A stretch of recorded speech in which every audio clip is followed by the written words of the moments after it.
வணக்கம் நண்பர்களே, இது நம் நாடு நம் கையில். நான் புதுசாக ஒரு யூடியூப் சேனல் ஆரம்பிச்சிருக்கேன். நீங்கள் அதுக்கு ஆதரவு தருவீங்கன்னு நான் நினைக்கிறேன். இன்றைக்கி நம்ம என்ன பார்க்க போகிறோம்னா 2026 சிஎம் அரியணை யாருக்கு, அதை தான் பார்க்க போகிறோம். ஒவ்வொரு நாளைக்கும் ஒவ்வொரு தொகுதியை பற்றி பார்ப்போம், அது யாருக்கு ஜெயிக்கிறதுக்கு வாய்ப்பு இருக்குன்னு. முதல்ல ஓவரால் சோர்ஸ், இந்த எலெக்ஷனில் இதே சூழ்நிலை நீடித்தால் 2026 சிஎம் அரியணையில் அமரப்போவது யாருன்னு நம்ம ஒரு சர்வே எடுத்திருக்கோம். அந்த சர்வேவே இந்த வீடியோ எண்டில் நான் சொல்கிறேன். இத்தனை நாள் தமிழ்நாட்டில் இல்லாத புது ஒரு முகமாக பல முகங்கள் களமிறங்குறாங்க.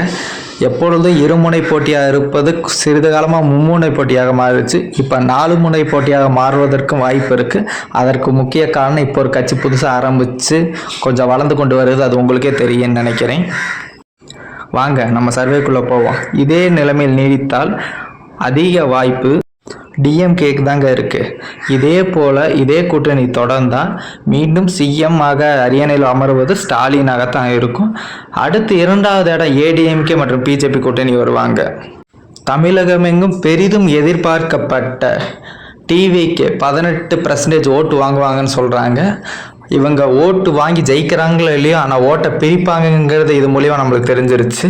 அடுத்து நமது நாம் தமிழர் கட்சி ஒரு 15% ஓட்டு வாங்குவார்கள். அடுத்து மற்றவை ஒரு 7% ஓட்டு வாங்குவாங்கன்ட்டு நம்ம சர்வே மூலயமா கணிப்பு தெரியுது. பார்ப்போம். இன்னும் தேர்தலுக்கு நாள் இருக்கிறது. கூட்டணி எப்படி மாறுன்னு தெரியல. ஆனால் இப்போ சொல்வது இன்றைய கூட்டணி, இன்றைய சூழ்நிலை வைத்து நாம் கூறுகிறோம். சோர்ஸை பார்ப்போம்.